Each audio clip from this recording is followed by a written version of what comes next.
Bonjour tout le monde, soyez les bienvenus sur la plateforme de soutien et d'apprentissage à distance. Dans cette vidéo, nous allons voir des exercices d'application concernant le chapitre de proportionnalité et fonctions linéaires qui sont conçus pour les élèves de deuxième année parcours international collégial. Commençons par le premier exercice.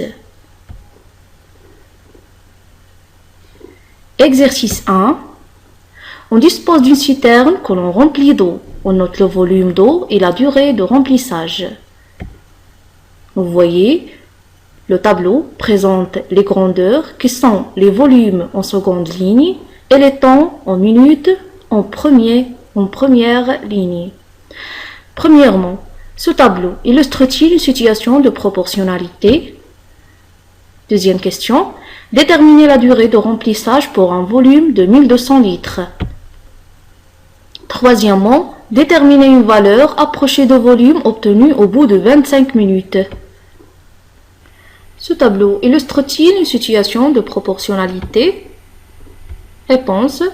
Le tableau est le suivant. Comme vous voyez, le tableau nous présente les volumes exprimés en litres sur la seconde ligne en fonction des temps qui sont exprimés en minutes sur la première ligne.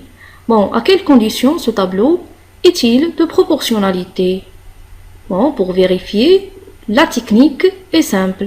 C'est pour chaque colonne, on va diviser le nombre d'en bas par le nombre d'en haut associé. C'est-à-dire 400 divisé par 10, 600 divisé par 15 et refaire la même opération pour les autres colonnes. Si on trouve le même nombre, on dit que le tableau est proportionnel. Si ce n'est pas le cas, alors le tableau ne présente pas une situation de proportionnalité. Donc, par un simple calcul, on trouve que toute quotient égale à 40. Alors, les quotients sont égaux. Et ce 40-là, dont on connaît le nom, oui, c'est le coefficient de proportionnalité. Donc, on remarque, les quotients sont égaux, alors le tableau est de proportionnalité.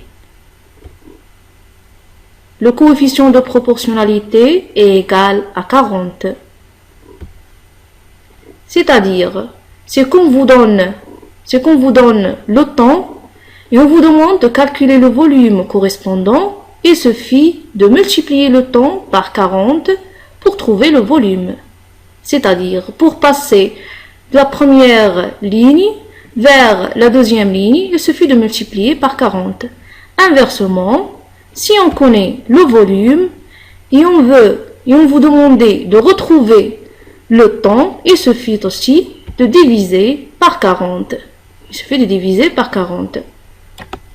Deuxièmement, calculons la durée nécessaire pour remplir un volume de 1200 litres. Bon, ici on a le volume et on cherche la durée correspondante.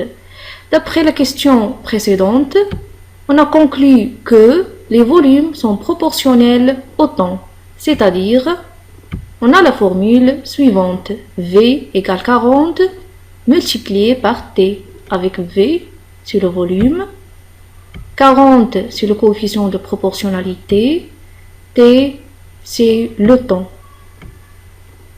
C'est-à-dire T égale à V divisé par 40.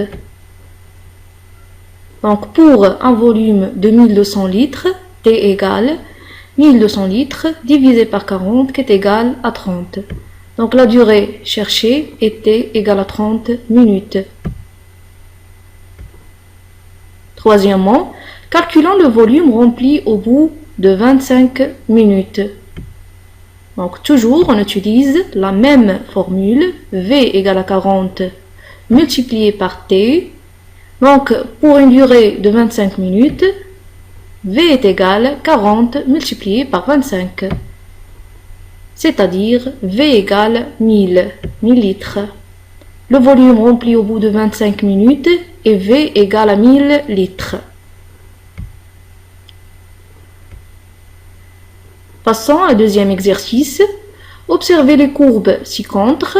Laquelle de ces graphiques correspond à une situation de proportionnalité? Justifiez ta réponse. Prenons le premier graphique.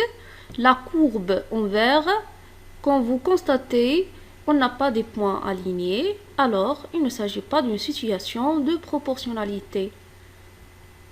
Passons vers deuxième exemple.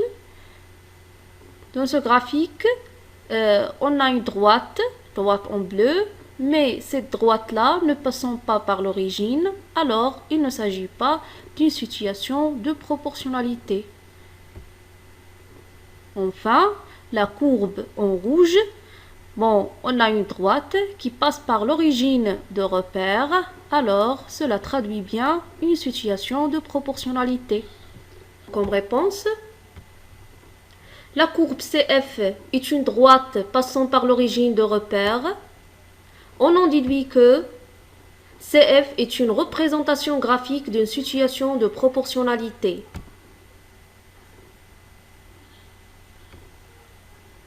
Quelle est la nature de la fonction f? Réponse. CF est une droite passant par l'origine de repère. Alors, f est une fonction linéaire.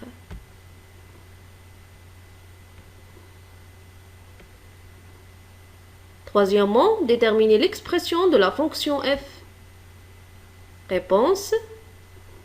F est linéaire, donc l'image de tout nombre x par f s'écrit sous forme f de x est égal à a fois x, avec a, c'est le coefficient de f. Bon, c'est la forme générale des fonctions linéaires. On a graphiquement f de 1 égale à 2. Vous pouvez choisir n'importe quel point appartenant à la droite CF dont on connaît les coordonnées. Par exemple, le point 1 qui a pour abscisse 1 et pour ordonnée 2. Le point 1 appartient à la droite CF. Alors, a égale à f de x divisé par x égale à f de 1 sur 1 égale à 2. Conclusion, la forme générale, au final, de l'expression de la fonction f de x égale à 2 multiplié par x. Quatrièmement, calculer f de 2. Réponse, on sait que f de x égale à 2 fois x, c'est la forme générale de l'expression de la fonction f. Donc, f de 2 égale à 2 fois 2 égale à 4. Ce qu'on a fait ici, c'est remplacer x par 2. Finalement, f de 2 égale à 4.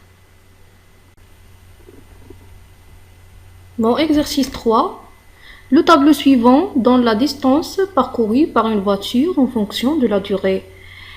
Le tableau présente les distances exprimées en kilomètres en fonction des temps exprimés en minutes.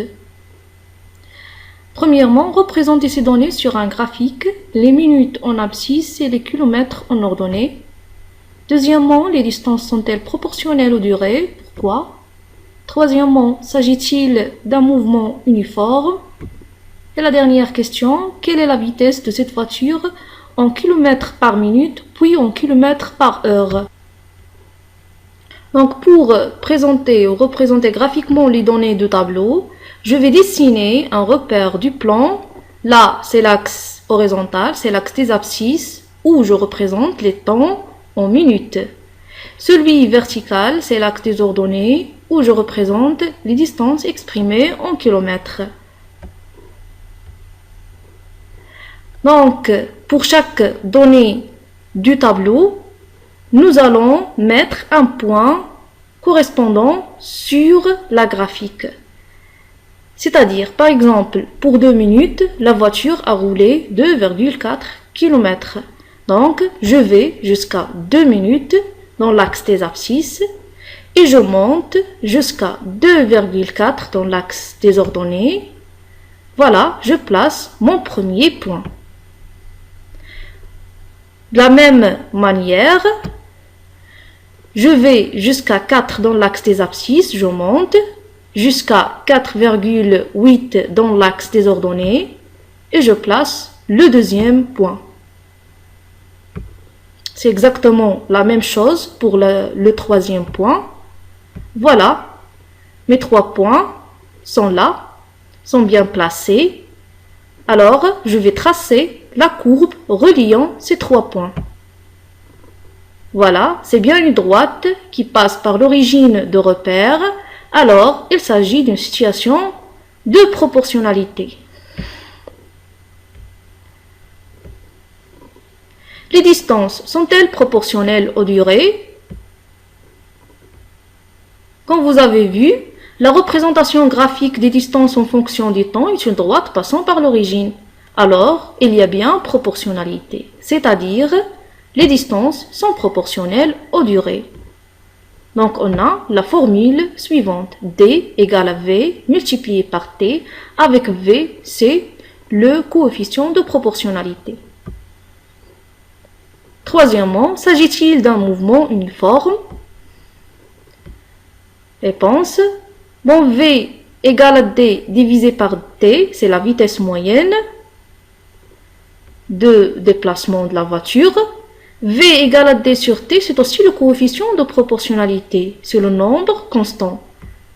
Donc, la situation est de proportionnalité, alors V est constante, c'est-à-dire la vitesse moyenne est constante, donc on a bien un mouvement uniforme. Quatrièmement, quelle est la vitesse moyenne en kilomètres par minute? Réponse. Calculons la vitesse moyenne V. V égale à D divisé par T égale à 2,4 sur 2 égale à 1,2 km par minute. Donc, on a toujours le choix de prendre deux valeurs correspondantes du tableau. C'est-à-dire V égale à 1,2 km par minute. Convertissons la vitesse V en km par heure. On va écrire V sous forme d'une fraction. Alors V égale à 1,2 km par minute. On sait qu'une fraction ne change pas si on multiplie le nominateur et le dénominateur par le même nombre. Ici on a choisi 60 car 1 heure égale à 60 minutes. Donc pour passer des minutes aux heures. V égale 72 km par heure. La formule finale, V égale à 72 km par heure. Merci pour votre attention.